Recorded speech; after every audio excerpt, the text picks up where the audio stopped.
Hey ladies and gentlemen, welcome back to the channel. As always, it is Nick here, back through daily crypto news and analysis, and today we're going to be talking about Xinfin or XDC. So sit back, relax, and before we fully jump on into this video, I just want to ask you guys to please leave a like on this video. It does help the channel grow immensely, and I do greatly appreciate it.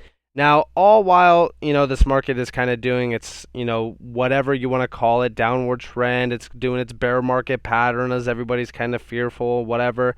I'm sitting here and I'm just looking at a lot of the fundamentals behind a lot of these projects, specifically Xinfin. So, when we're talking about XDC currently, we know it's been in a little bit of a downtrend, but it hasn't, lost a key structure at all yet. Currently sitting at about almost 8.5 cents. Realistically, trading volume is down a little bit, but I'm not really focused on that. If we're talking about PA, I do think that we can come down and probably test these lows at about, we can click on this and really kind of see these. So about 6 cents, almost exact, to almost 7.5 cents around that point, which would be also, a major test of the support zones that we bounced off of during December, as you guys do see here. But currently, I'm not too worried unless we lose about this 8 centile range, which I've talked to you guys about being the support zone going back to November. It's not strong support, so I want you guys to understand that first off. But we are almost testing that. Now, I do think that in terms of altcoins, I think that they are going to probably continue this downward trend a little bit as Bitcoin kind of trades sideways. Yes, we will have spikes. I've talked to you guys about this in the live stream from yesterday.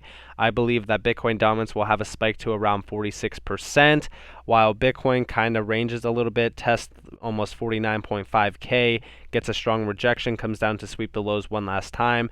A lot of individuals panic, get liquidated. Everybody's going for a bear market. Everybody's expecting a bear market right now, which tells me that we're not going to see one for a little bit of time. So I'm still focused on altcoin gems and really kind of accumulating altcoin gems, and I'm waiting for the perfect time to buy because, obviously I'm not going to buy an asset that's up 10, 20, 30, 40, 50% plus. So I wait for them to come down and retest a major support zone.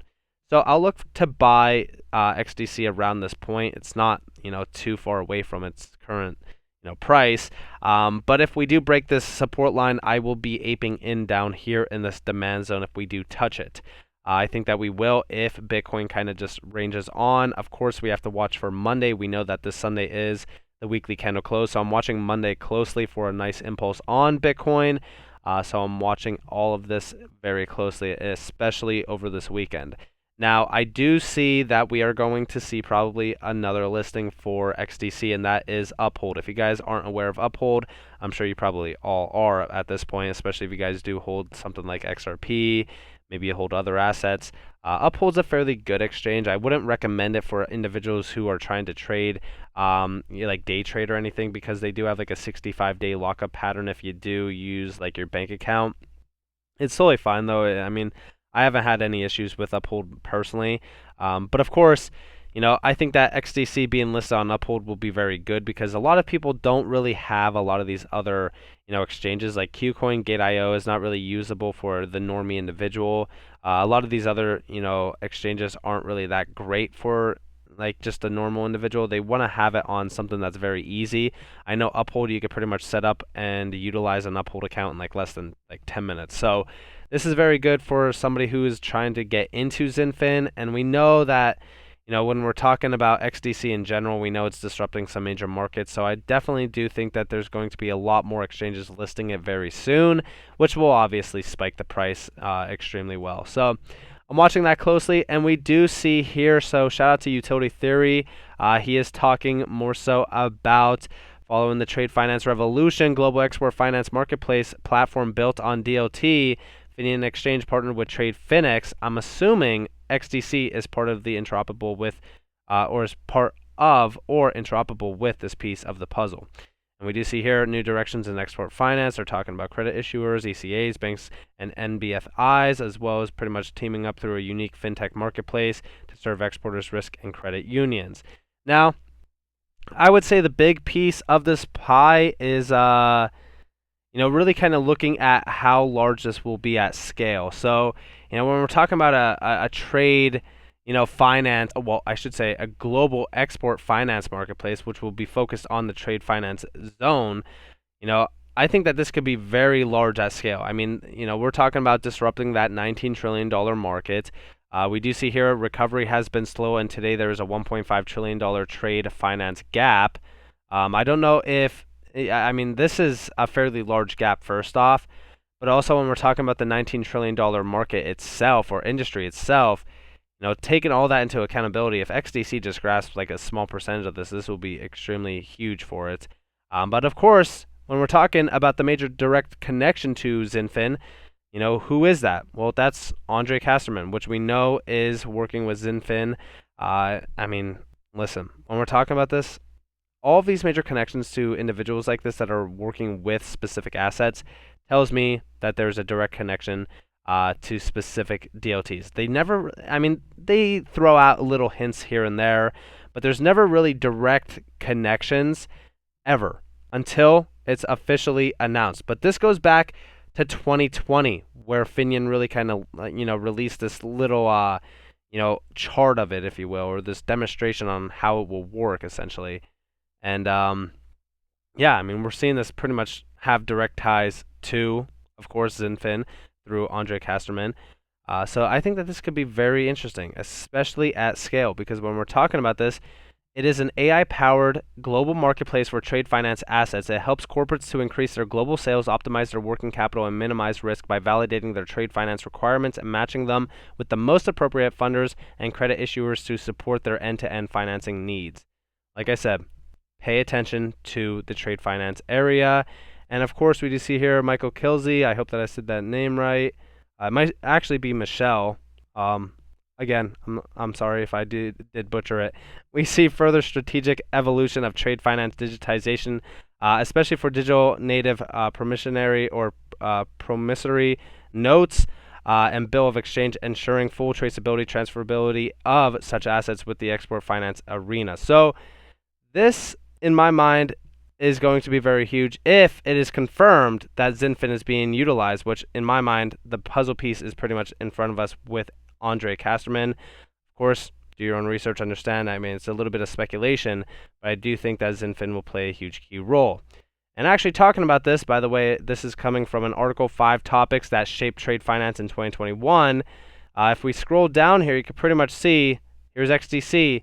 Meanwhile, the industry has shown a desire to innovate further. In what was one of GTR's most read stories this year, trade finance, asset distribution, fintech, trade tech completed the world's first trade finance-based NFT transaction on the Singapore-based XDC blockchain network. Like I said, I believe we're so early in XDC. Once the retail individual really kind of finds out about what XDC is doing, and once things really start to move fast, it's going to be too late to jump into XDC. I mean, a lot of the use cases that are already built on Xinfin, for an example, Globiance. So I told you guys that I would talk about Globiance. This is huge. So first off, you could read more about them if you guys want. I'm not going to go in depth on Globiance, which, if we're talking about what they are doing, they're pretty much providing financial services for a lot of individuals. But we also look at one key note here, and that is this. So we're seeing new Globiance card designs for 2022. And the funny thing about this is that they actually have a bank account sort of set up, right? It's a Globiance Pay, leading you towards financial revolution.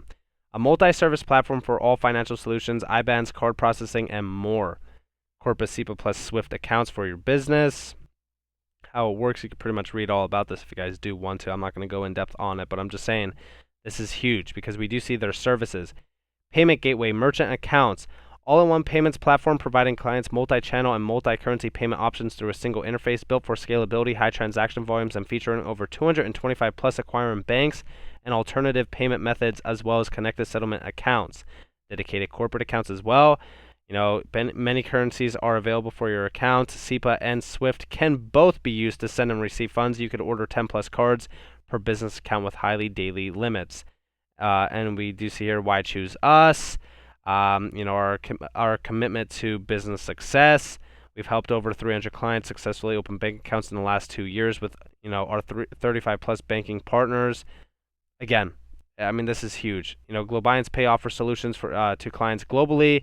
The Globiance Pay platform features 25 plus currencies.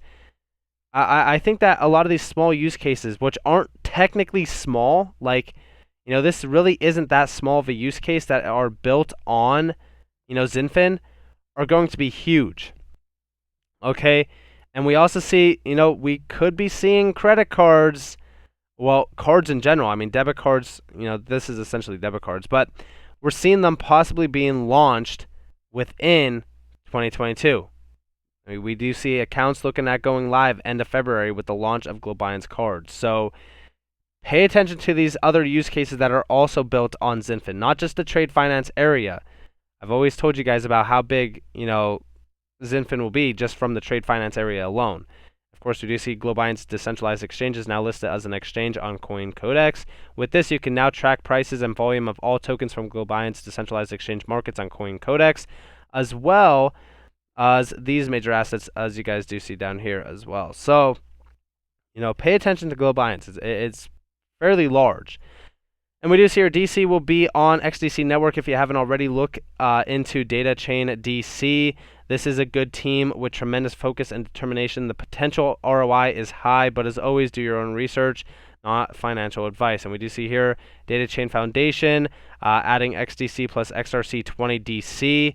And we do see Data Chain Foundation. They are focused on trying to process trillions of data in real time to provide accurate recommendations. So definitely focus on some of these other, I would say projects that are just coming to the Xinfin space, the Xinfin ecosystem. I definitely think that it's going to be very interesting to watch this continue to grow. I mean, just in the past few years, Xinfin has grown astronomically, and I do think that soon it's going to have a legitimate name behind it once we do start to move in price. Because I think currently, right now, a lot of people aren't focused on it because they don't know about it. Maybe not a lot of individuals are talking about it because we know there's not a lot of people talking about Xinfin currently. But I think that that's going to change very soon.